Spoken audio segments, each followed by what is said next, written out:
Ashanti membagikan momen dirinya bersama sang cucu, Amena, saat orang tuanya Atta Halilintar dan Aurel Hermansyah bekerja. Melalui kanal YouTube AHA, Amena terlihat anteng saat digendong oleh Suteng, pengasuh Arsy Hermansyah. Tak berselang lama, Ashanti pulang dengan wajah sumringah. Istri Anang Hermansyah itu mengakui ingin cepat-cepat pulang agar bisa bertemu sang cucu, Amena.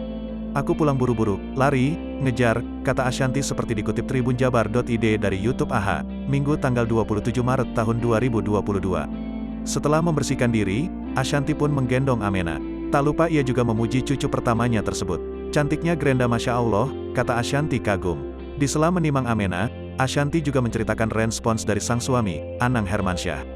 "Tadi kakeknya gini, Amena enggak boleh pulang, suruh nginep," kata Ashanti. Ashanti pun berharap Amena bisa dititipkan kepadanya jika Atta dan Aurel sedang ada urusan. Ashanti terlihat begitu bahagia dalam mengurus Amena. Ia bahkan turun langsung dalam mengganti popok sang cucu. Berkali-kali mertua Atta Halilintar itu terus memuji Amena. "Matanya bagus banget sih nak, matanya terlalu cantik," ungkap Ashanti.